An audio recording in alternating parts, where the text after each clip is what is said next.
course, we would do Food of the Week, where a student would talk about something, bring something to class and not bring literally, but tell us about something that you want to highlight, analyze a bit, tell us importance, interest, why you pick this meal or this food item.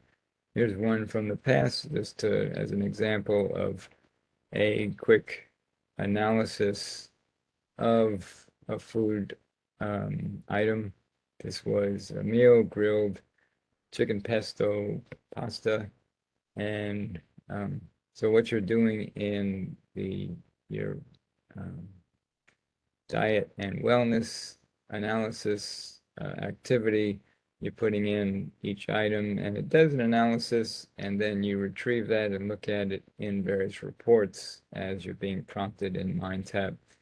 Here, it's good to get a feel for what a meal, what a food item has in terms of the major components and their importance to the nutrition of that. So here we have calories. We're thinking of, okay, how many calories do you usually consume in a day?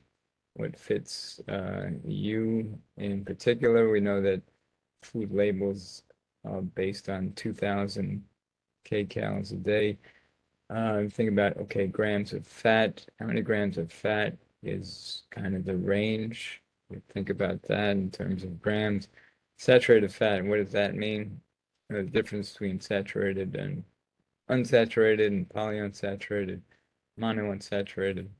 And we know that we'd prefer having unsaturated fat and less than the 10% of the calories in saturated fat is a recommendation. Cholesterol, see some numbers there. Sodium, you think of what's the recommended maximum amount of sodium in a day. It's 2,300 milligrams, or roughly 2 teaspoons. Carbohydrates, it's we found that this contained 12 carbohydrate. That's pretty low. Low in carbohydrates when you think of what's the recommended range or amount of carbohydrates. Fiber has 1 gram. That's kind of low in fiber when you think about what's the recommended amount of fiber in a day, and that's 25 grams of fiber. Sugar, not sure if that's added sugar. It must have come from one of the labels from some of the ingredients here. And protein 30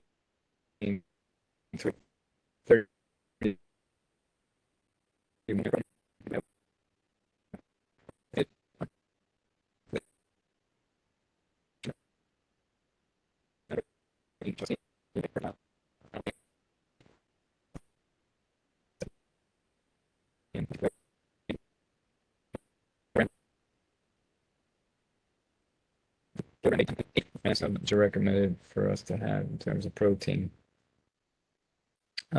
Here's another student showed a nice table setting there.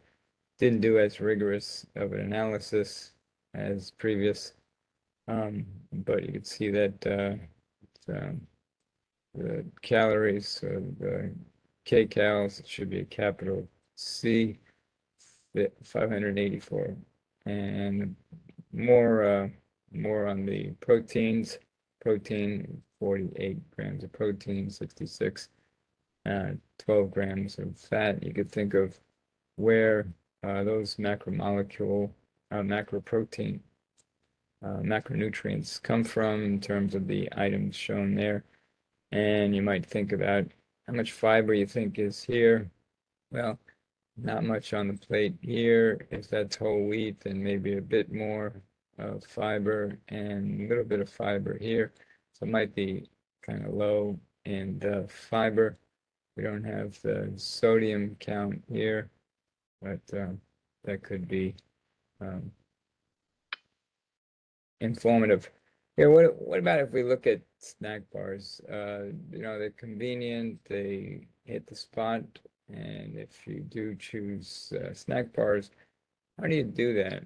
How do you do that? You choose in addition to how they're marketed and their cost and their convenience, it's a good idea to look at what information we have on a label. Here's the label of this snack bar. What will we look for? Might look for serving size. Is it a partial or is the whole package? In this case, it is saying it is the whole package. That's typically what it is in these snack bars. Let's say 180 calories. Okay, what do you get for that? Okay, there is added sugar, something that you might expect in a snack bar.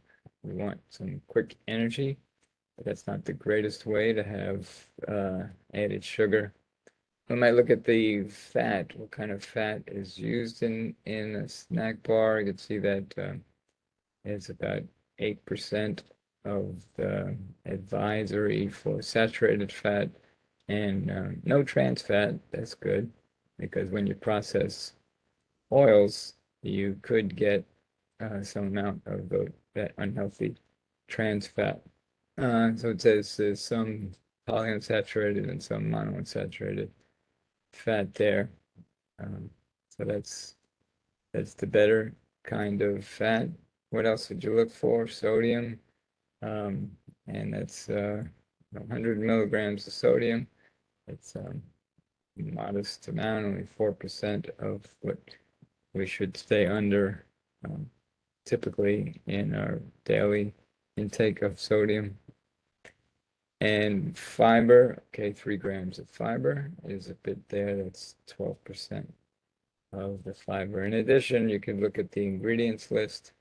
And if there's something that jumps out at you, you can see that it starts with whole grains, oats. That's a good thing. And if we compare that to another brand, another type of, well, it's actually another CHE, and this is a chewable honey almond flax, chewable granola. Sounds healthy. You could see there's a front label stuff right here.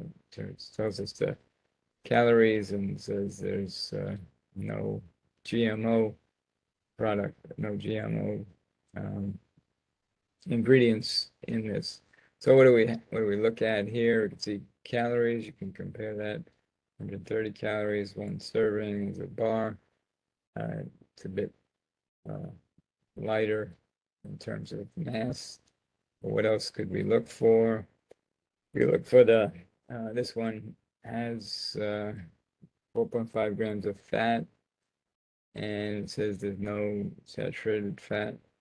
That's good. No trans fat and some mono and polyunsaturated fat. So that's the oils that are used to make this bar.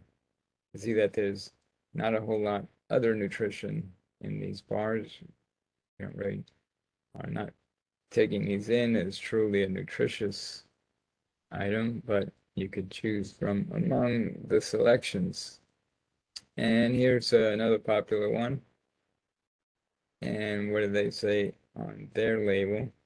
Well, might note here, what was not on the other ones, carbohydrate choices 2. So that might be reference to an exchange list on some kind of diet plan. Here, 2 bars, a little more mass, a little more calorie. What else could we note here? A little more added sugar. That might be a decision. You might make a decision based on the added sugar. And here they make a bit of a announcement here that 22 grams of whole grain per serving. Okay, whole grain per serving. What does that mean to us? We would maybe look at grams of the fiber, 2 grams of fiber. Okay, but it's saying there's whole grain. So think about what would you get in whole grain as opposed to more processed grain flour. Might keep a little more of the germ in there, and so that is where a little more nutrients are in the germ, and that's the results in the darker flour. Okay. Oh, one other thing here. In the past, I just experimenting with this muffin cupcake baking mixture, and it said it was keto certified, 1 gram of net carbs. So the keto regime or eating plan is noted for its very low carb um, to and what does that mean? So it's curious how this would work. We know that a lot of baking, when you bake, you do rely on certain carbohydrates to give it its texture, its rising ability, and to keep its texture when baking.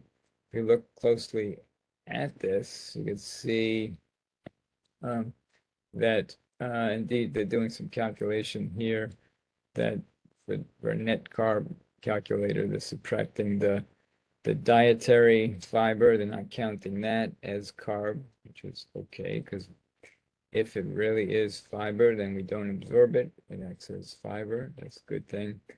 And then some other carbohydrates here. These are non-absorbable carbohydrates. So they subtract that and end up with only 1 gram of absorbed carbohydrate. And that they say that this is a keto certified item. So you can see that they're replacing the typical flour that you might be using in baked goods with coconut flour, tapioca, fiber, almond flour, and these other carbohydrate ingredients. Okay, and say that this, and they do say it does contain almonds and coconuts for sensitivity to that. So I tried this, and it's kind of a disaster. I didn't like how it baked. I followed directions and all, and it really was very difficult to get out of the pan, even though I did grease the pan and follow directions. And the taste was, I guess you got to get used to it. But if you want what they're calling a low carb muffin, then you could refine your baking. So that was my experiment with that mixture. Then gluten. So gluten is a topic because of some people have sensitivities for this type of substance. Gluten is a protein made up of 2 types of protein, the gliadin and glutenin, and shown there in the little figures. And they interact one another and give a certain structure to uses of flours that have gluten. And gluten does make up a significant amount of the protein in certain kinds of grains, and they are wheat, rye, and barley. And others, you can see on this list right here that I'm pointing to, that others would have less of this protein. Gluten comes from the germ that's inside of grain. And the more refined a grain is, the less of the germ. That is, this is the brown part of flours, and it's the bran, and inside the bran is the germ. These carry some fat-soluble vitamins and a good amount of fiber as well, and gluten. And so gluten's an important part of products like bread and other kinds of baked, rised baking products, because it serves to give structure that captures the CO2 that's produced during the uh, process of making these items, either natural from yeast or from baking powder, baking soda rising. Okay, a little preamble there. And here every week we're including some more of these nutrients and putting them in context and where they are in food, their importance, their absorption, digestion, etc.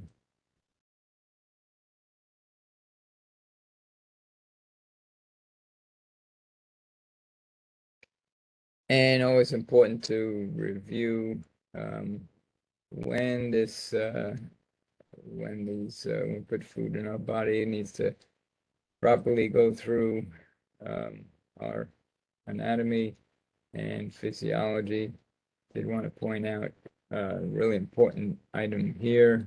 The line didn't appear here, but there's an important part here that we want food to get down here, right into the GI tract, and we're helped with the epiglottis. It serves as um, as a flap closing the airway when we're eating, so we don't get food down the airway or down the trachea that goes to the lungs, and so that's why it's important not to talk too much while we're eating. We confuse the epiglottis and might get some food down the trachea and cough to get that out of there. There's the line. The trachea versus the esophagus.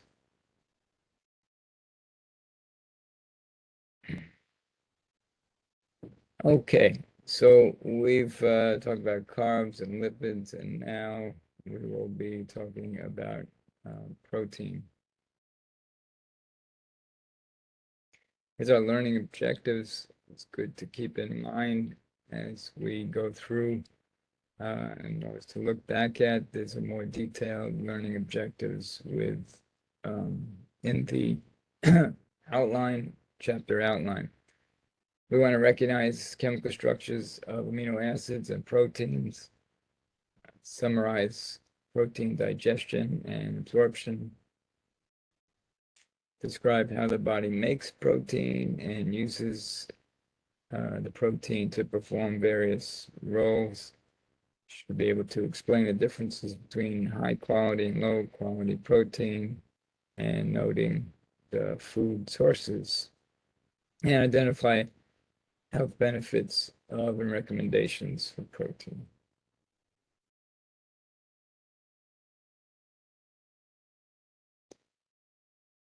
So protein is made up of the building blocks of amino acids. Amino acids are named that way because they have a side that's an acid group and a side that's an amino group, and a central carbon, and then a particular side group, or sometimes called R group, and that differentiates among the amino acids. Our body uses, that we know of, 20 amino acids, and uh, nine, nine of them we cannot make ourselves. We cannot synthesize them, but the others we can if we have sufficient amount of substrate to work with, that is quality amino acids, to change into those other amino acids, so-called non-essential. The essential amino acids, those 9, are the ones we need that we can't make ourselves, but we use them when we need to make those other amino acids. Amino acids are made of carbon, hydrogen, oxygen, and this additional element, nitrogen, that we did not see in carbohydrates or lipids.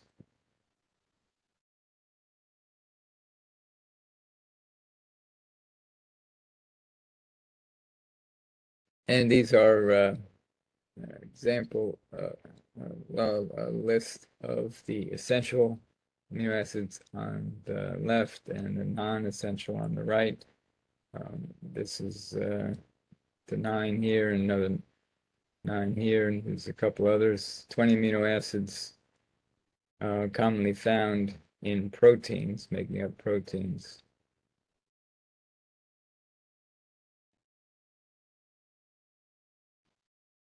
Let's see, proteins are made of amino acids, which is the correct statement here. Non-essential amino acids may come from essential amino acids under certain conditions. All amino acids are essential. We know that that's not right. Essential amino acids are made in the body. No, that's the opposite of what essential means. The term non-essential and conditionally essential are interchangeable. And the right answer is A. Non-essential amino acids may be essential under certain conditions.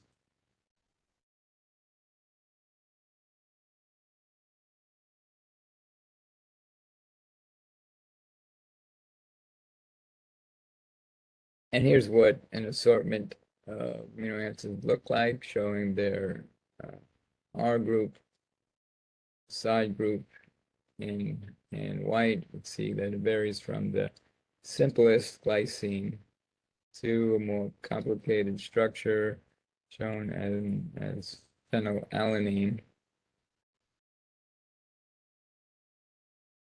The amino acids are linked together by peptide bonds, which are chemically or condensation reactions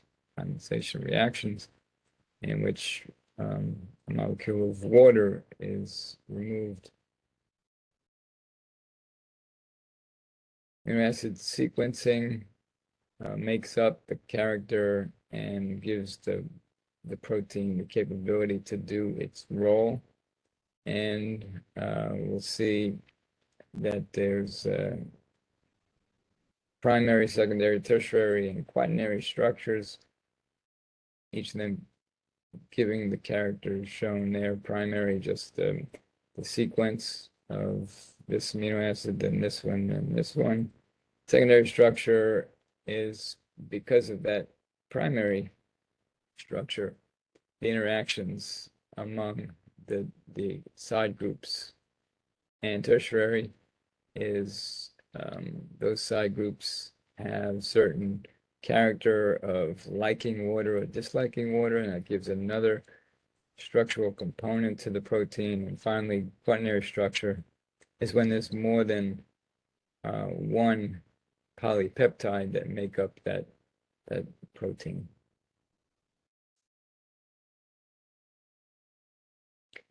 And this shows us how the peptide bond is formed. Amino acid 1, amino acid 2, and a loss of water. And that's called condensation. And forming the dipeptide bond right there.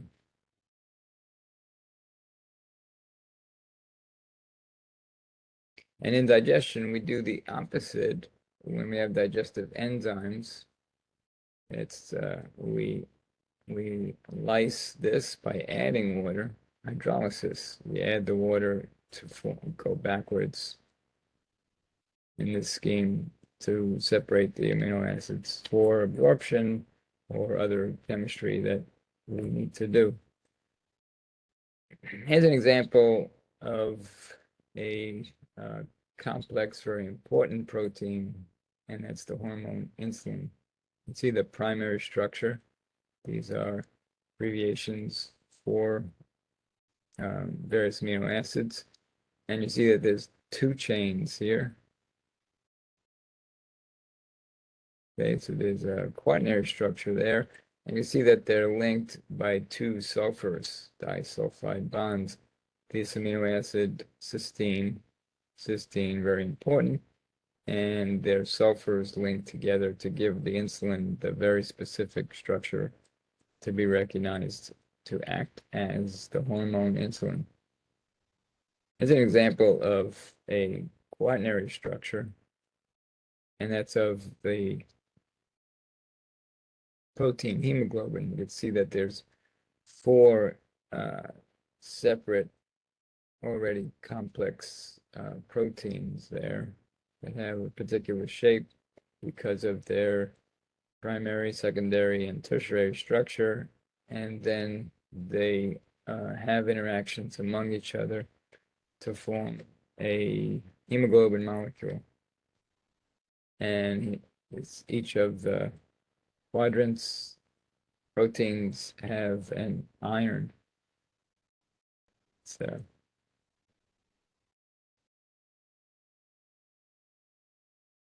important in the function of hemoglobin. Blank is the process when a protein uncoils and loses its shape. Okay, so that is denaturation. And there's certain things that destroy proteins or make them lose their shape, like heat or acid. Proteins are susceptible to heat and acid. An example of this in the body during digestion when it's exposed to, and that's in the stomach, hydrochloric acid.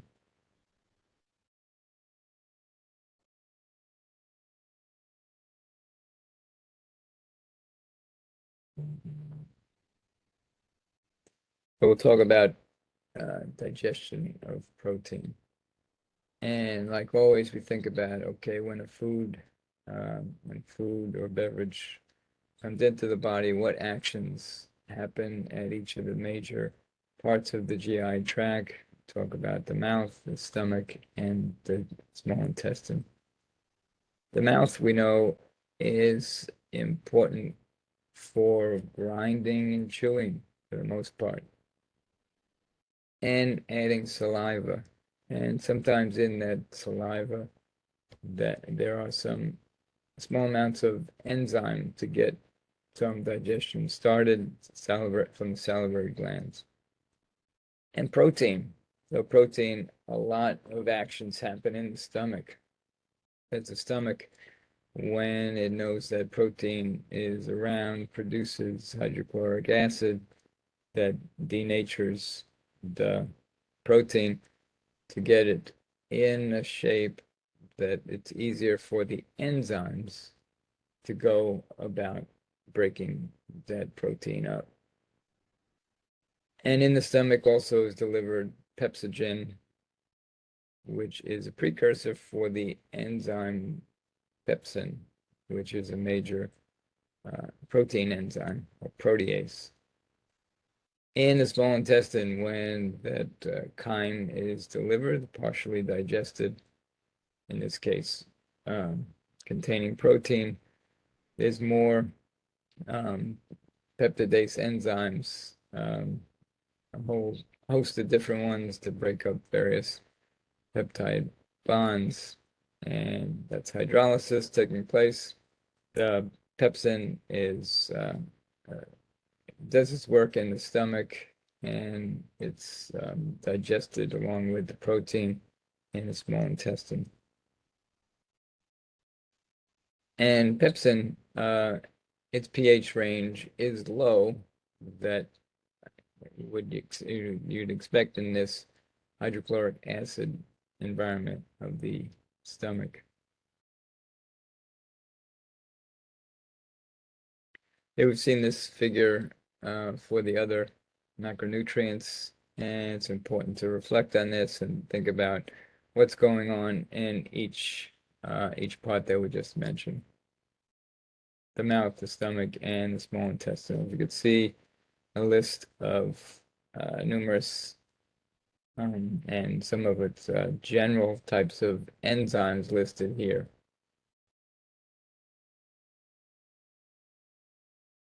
And the goal is to make that protein into an absorbable matrix. And lots of times that's just individual amino acids absorbing. Sometimes small peptides can also be absorbed. During absorption, amino acids are transported by specific carriers to, okay, this during absorption, this is after some of the digestion. Where do we need to go? It needs to go to the intestinal cells to be absorbed through out of the lumen, the GI tract, into where it can be um, absorbed into the blood and be transported. Amino acids unused by the cells are transported to what? So amino acid pools are important to have around in cells so that when they're needed, when these building blocks are needed, that they're there. But they're not stored. The amino acids are not stored. If they're not used, they are transported to the liver. And in the liver, they can be denatured, they could be digested, they could be used to make other amino acids that might be in short supply, or they may be degraded and excreted. Pre-digested amino acid supplements are handled better by the body compared to whole protein. So the marketing for particular products would tell you that this is the case, and it might sound like it makes sense, but it actually is not true.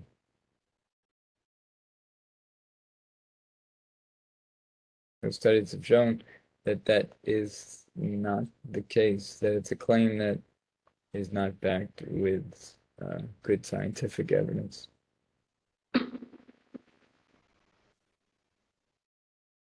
Here's a number of good critical thinking questions that you might consider. Think them through. How would you answer these? Integrating some of the knowledge that you're getting from reading the chapter, thinking about comparing to the other macronutrients we've discussed, and applying some of this knowledge. They're good to think this through.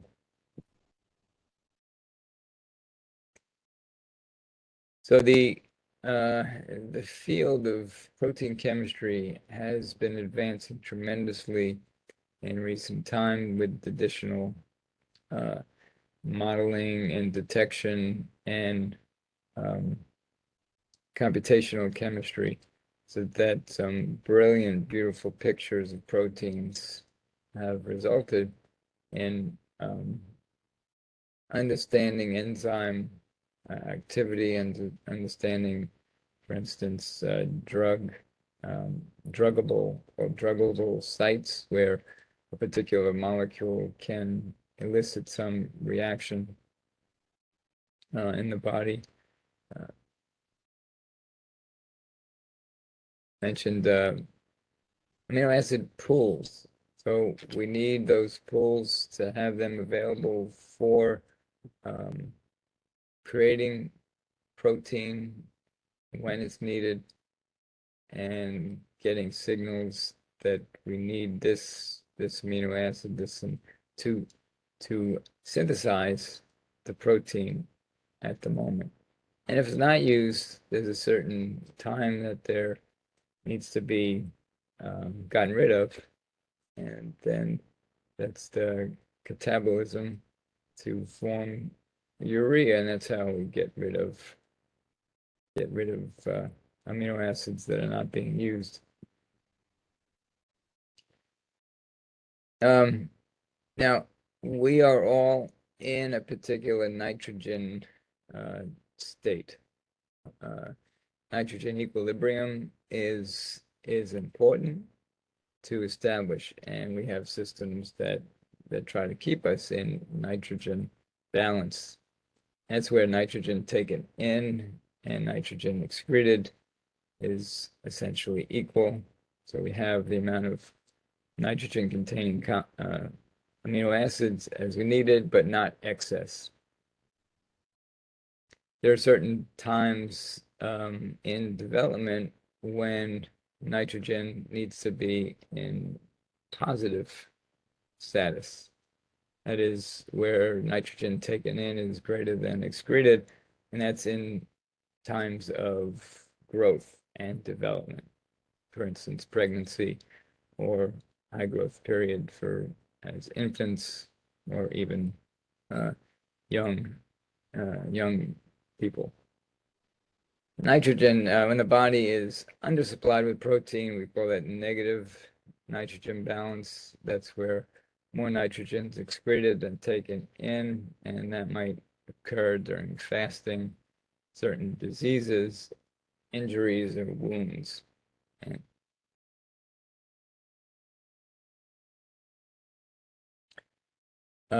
okay, this is appearing a little bit out of order, but we'll talk about this in a moment.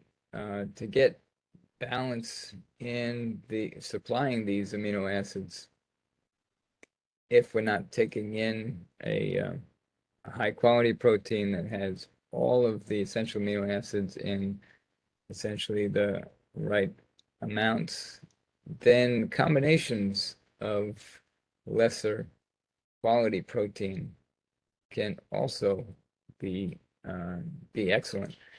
And here's we see that legumes and grains and nuts and seeds, each of them lack certain amino acids. But if they're combined, then um, then it's fine. We get the high quality protein. This is how vegetarians, vegans, or people that don't eat a lot of animal protein uh, get good quality protein by matching, for instance, grain seeds along with legumes, or grains and legumes, nuts and seeds and legumes. And here's a few uh, successful ways that they're combined. Most common you could think of is rice and beans. That's very common internationally, and that balances the amino acids lacking in each of those foods. Okay. Protein's role in DNA. Each of us is unique. We have amino acid sequencing making up all our proteins, and where the instructions come from, that comes from our genes, which are DNA. And we have processes that use our DNA to constantly be making protein. And the processes are amino acid synthesis, transcription, translation, and post-translational events. We'll see over that in a moment. And it's very important for the diet to have adequate quality protein to supply those essential amino acids. Okay, well, to get us thinking here, process of synthesizing messenger RNA is what? Yes, that's transcription. And where's messenger RNA? That's being made from the DNA. Protein making machines in the cell, and that's the ribosome. Another RNA that carries amino acids to the messenger RNA. It's the transfer RNA. So when the amino acid sequence calls for a given amino acid, it needs to be brought to the messenger RNA for the synthesis. So the transfer RNA go out and grab that amino acid and bring it to the ribosome. The overall process of making protein is gene expression.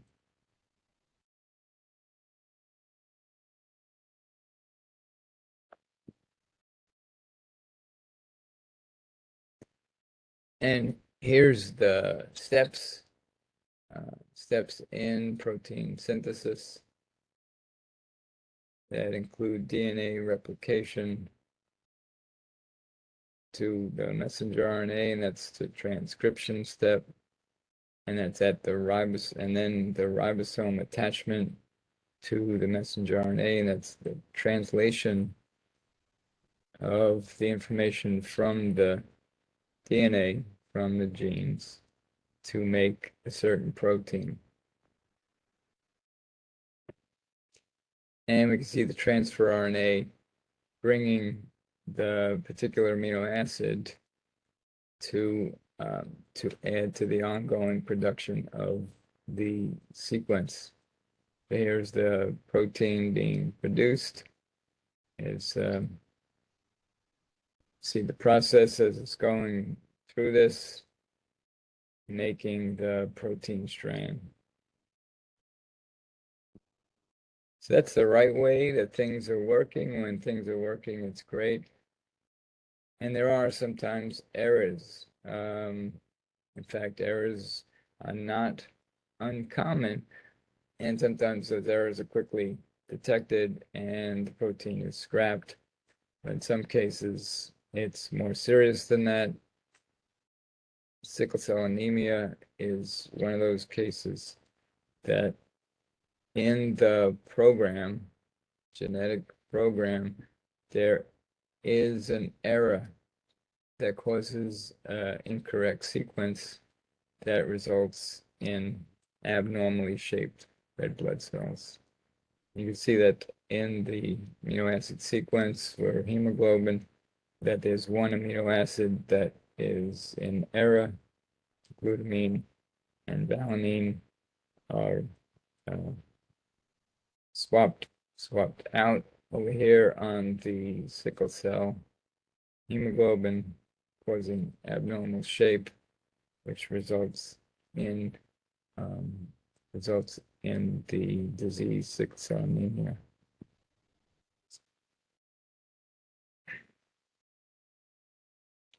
That's gene expression, that cells only make proteins when it needs to.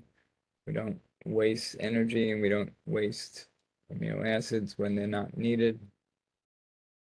Dietary could influence our dietary pattern, our eating pattern, or supply can influence gene expression. That's still an area of active research.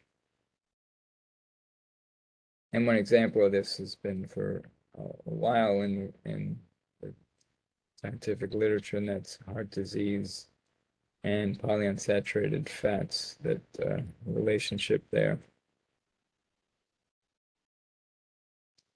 What else are proteins used for? Many important functions for body structure. It makes up collagen matrix. That's important in bones and teeth. Proteins that need to be made all the time, because there's always replacement of certain cells that are dead or damaged. Enzymes, though they are recycled, reused, they break down and need to be remade or made quickly for a particular process. And we've seen this, how important enzymes are. Enzymes make reactions happen by bringing together the reactants in close vicinity. And the reactions would take a long time, or maybe not happen at all, if not for the enzymes bringing the reactants together.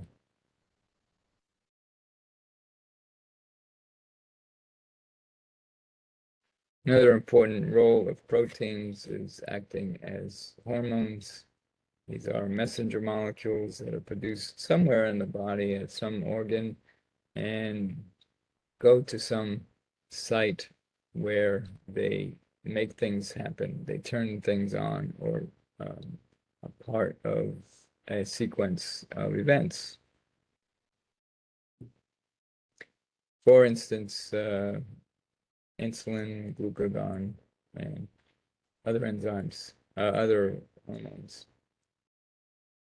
Proteins also act to regulate fluid balance in the body. If there's not fluid balance, we can have a condition such as shown in the picture there, edema, that balance from inside and outside the cell is not regulated correctly. Proteins act as acid-base regulators. There's important pH ranges that are very narrow that need to be maintained, and proteins act as buffers. And they're transporters, very specific transporters that are still an area of active research, knowledge building, and be transported where they work, where they're made, where there might be defects in making these. Here are a table of some of the common hormones and their actions. Oxytocin and prolactin, or lactation, insulin, glucagon, thyroxine, calcitonin, and we'll be mentioning some of these latter ones in later chapters.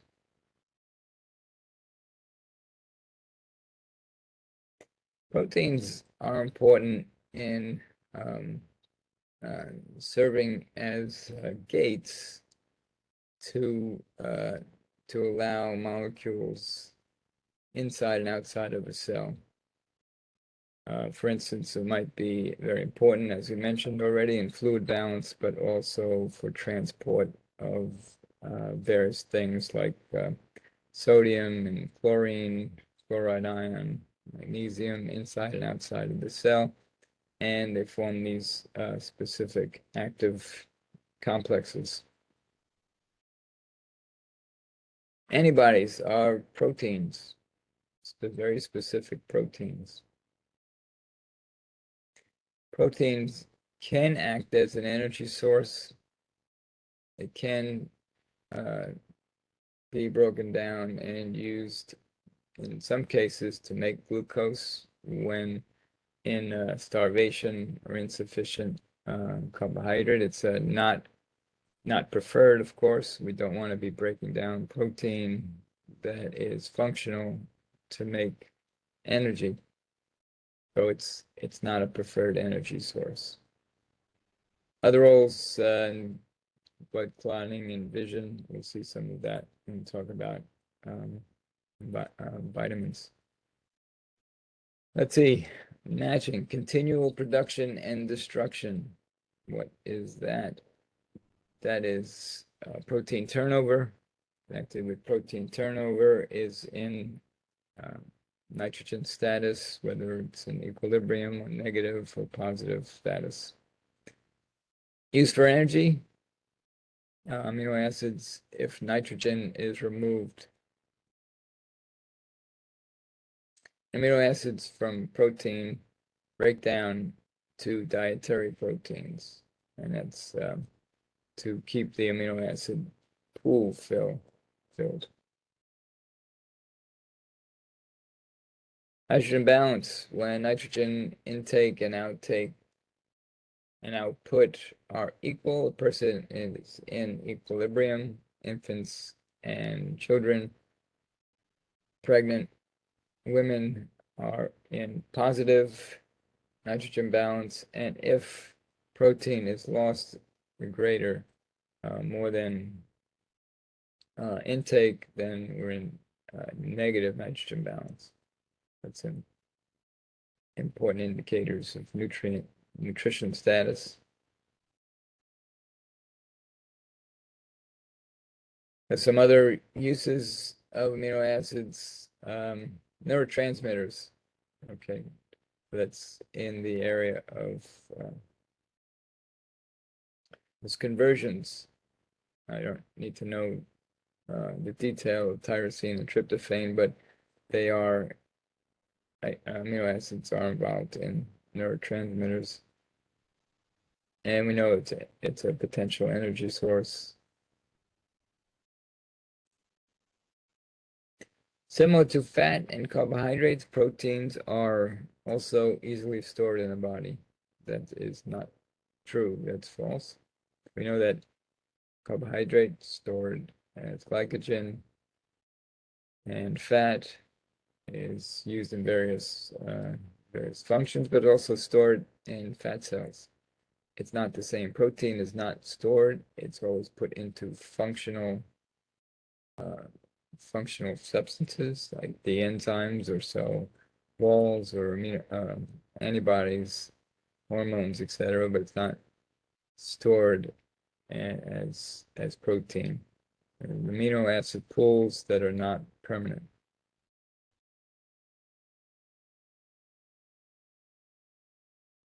If a non-essential acid is needed by the body, can make it from a keto acid. We'll see that in a moment.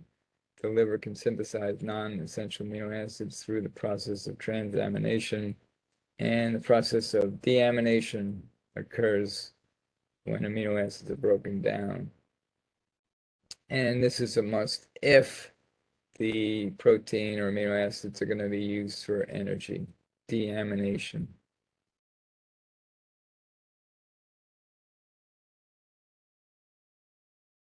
Blank and a carbon structure are protein are products of amino acid breakdown.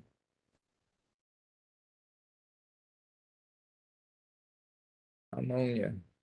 Ammonia then gets made into urea to be excreted.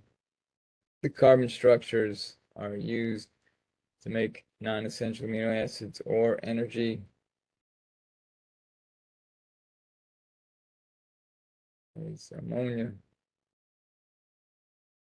Liver converts the ammonia to urea to excrete in the urine.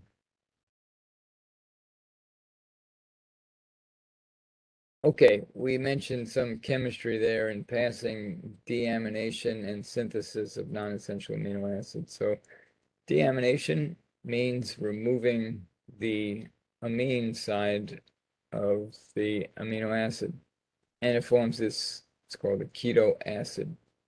This keto acid can be used as a building block to make another amino acid, a different amino acid. So this is this transamination.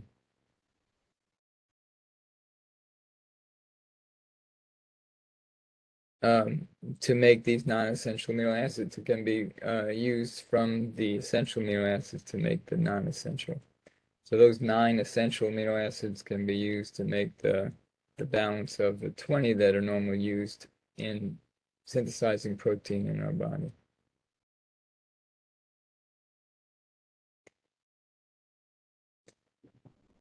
And this is showing the chemistry of how do we get rid of the degraded amino acid, okay, that ammonia is resulting, and CO2 when they are cleaved, and then are synthesized with a number of steps and enzymes and organs to make the urea to be excreted. And here's the process of getting rid of that ammonia in the form of urea. So excess amino acids we mentioned would go to the liver. The liver cleaves the amino acid to get ammonia and CO2 and makes the urea, and the kidneys then extract from the flow to remove the urea into the urine. This is from the book, a summary of various functions of protein in the body.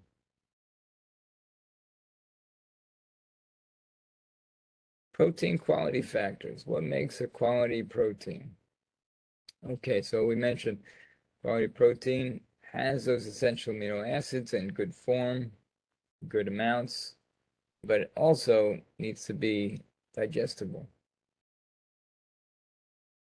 And there's a difference between plant and animal protein, for sure. We call this, animal protein is a bit easier to digest, for us to digest, not a whole lot.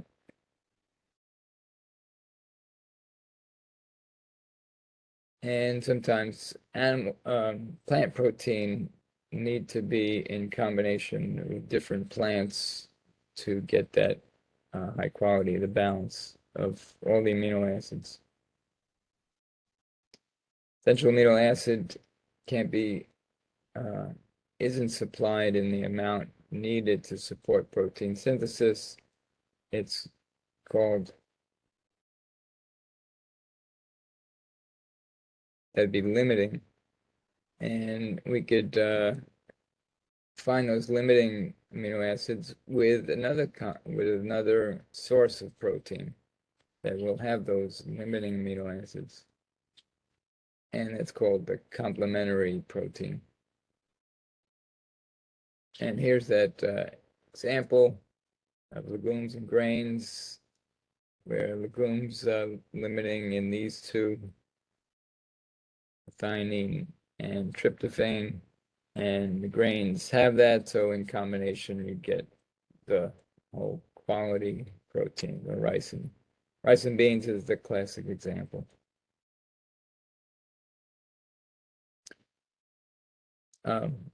Protein deficiency, it's not that common in the majority of countries, certain parts of the world where distribution of food and quality food is not always the same. And there's still places in the world that did not get sufficient, people did not get sufficient quality protein, and certain diseases are still around.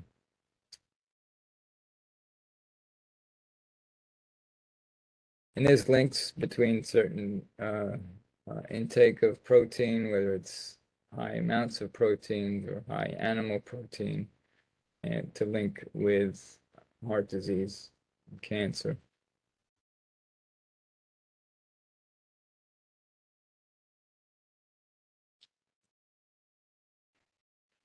So what's the need for protein in a healthy eating pattern?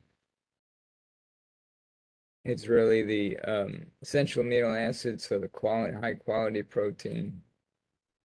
And we know that the range is 10 to 35% of the daily energy intake. That's the average recommended macronutrient range of 10 to 35% for protein. The RDA for adults is an average number of a little less than a gram a day per kilogram. So you have to convert the weight into kilograms, which is dividing the weight in pounds divided by 2.2 to get our weight in kilograms, and multiply it by 0.8 grams to give us a number for an average amount of protein, quality protein, that'd be healthy per day.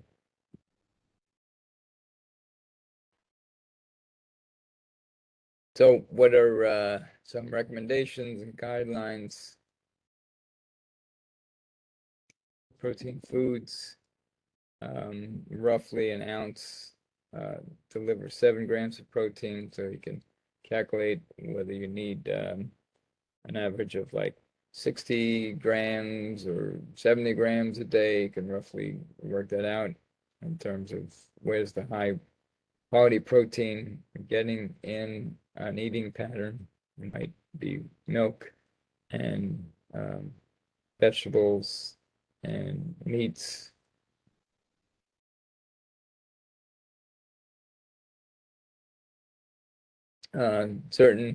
Some people are interested in building muscle and whether additional protein concentrates will work.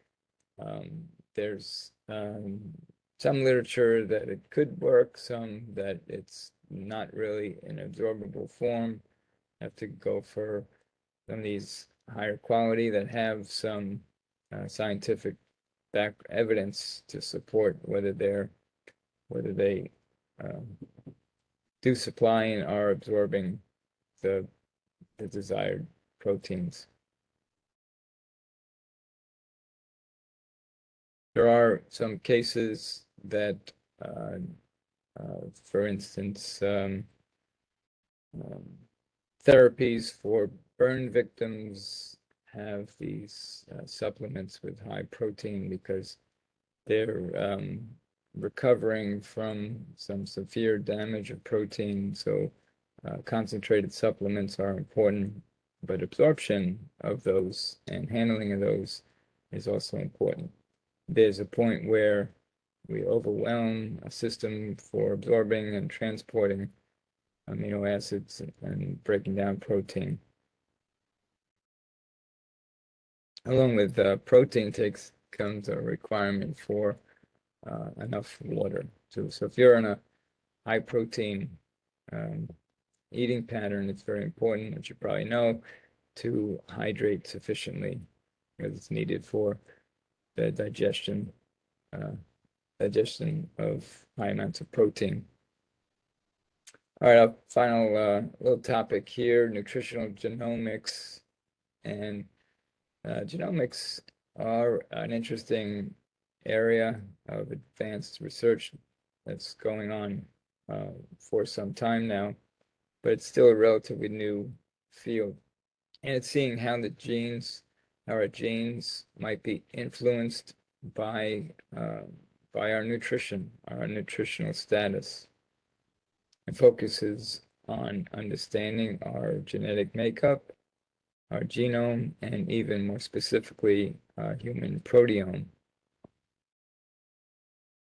Now, the field in general is called nutritional genomics, and that's the interactions between our genes and foods and nutrients. And the field of nutrigenetics is how do genes influence the activities of nutrients? And then nutrigenomics is how do foods influence the workings of or expressions of our genes? And that's called epigenetics also, or can a good balanced eating pattern keep our genes healthy and active? On the other hand, could a poor diet do the opposite?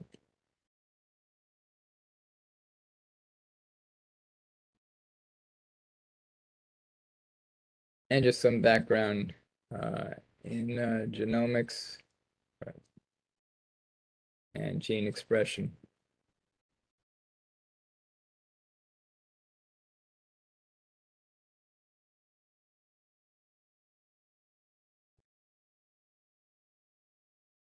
So our learning objectives in proteins, amino acids, to recognize the chemical structure of amino acids and protein, to summarize protein digestion and absorption, to describe how the body makes protein and uses to perform various roles, to explain the differences between high quality and low quality protein, including notable food sources, and identify health benefits, recommendations of protein.